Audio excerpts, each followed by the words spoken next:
Boxing Bros UK here in association with Last Bell Boxing. I'm with Adam Smith. Second time I'm interviewing you. Boxing legend. Did really well up there announcing. I always love watching you. Are you excited for this fight? Yeah, really excited. I mean, I love the heavyweights. I think Moses Itauma, I've gone on record for probably a number of years now to say I think he is the heir apparent. There's nothing that I've seen in the last few performances that make me question that.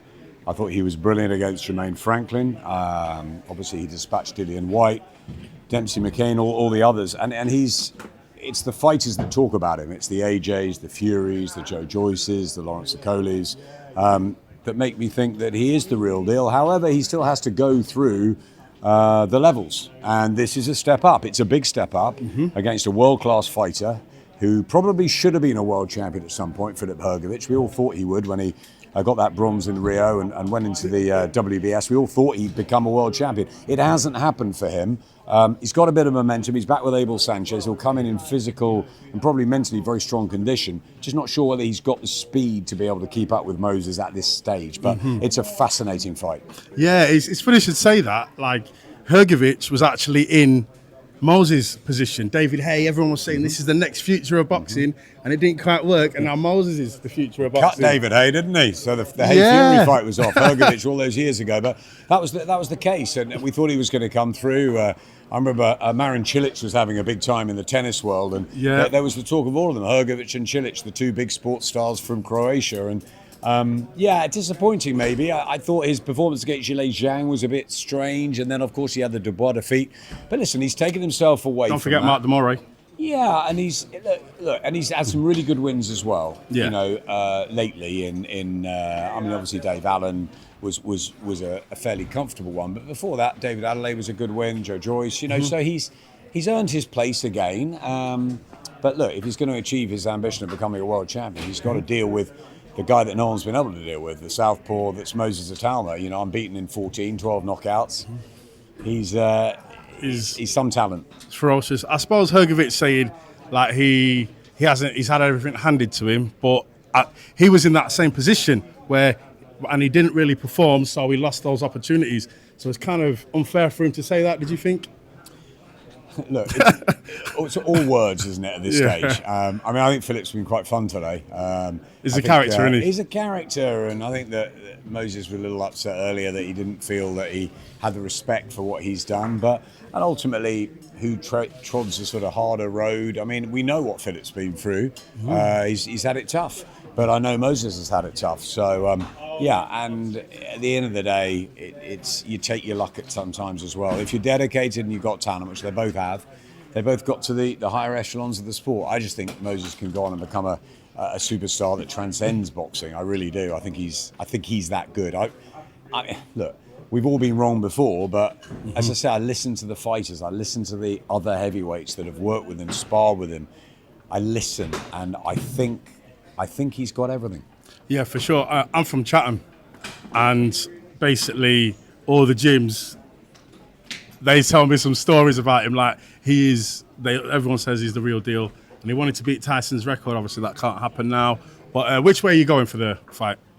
Well, I'll call it, so I won't give an ultimate prediction, but I do think that Hrgovic has it all to do. I think his best chance is early. Some people feel he's the best 3-round heavyweight out there. He's got an incredible jab. He throws a lot of punches. He's got a big right hand.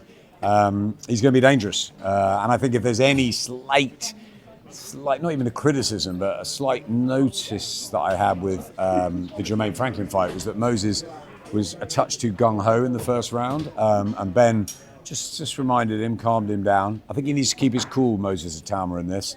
If he keeps his cool, he finds his rhythm, his footwork, I think Hrgovic cuts up, and I think it's going to be a hard night for the Croatian. But it's a very good test.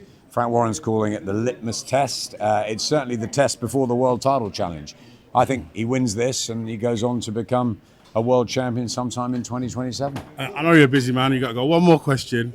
So if he gets through this, is he ready for Usyk straight away? Like Usyk next, not waiting around, no warm up. If Usyk says, right, I'm ready now, you ready, let's do it. one of the reasons I asked Francis Warren how difficult it was to hold Moses back up there on the dais is because Moses wants to fight everybody. He's got that hunger like a young Mike Tyson did, that he just wants to rip through.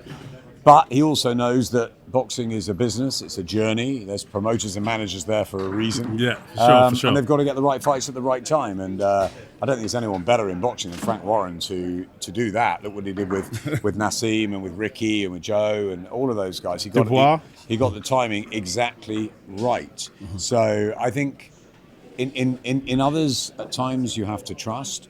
But I think Moses would fight Usyk tomorrow. I think it's better to see that fight maybe this time next year.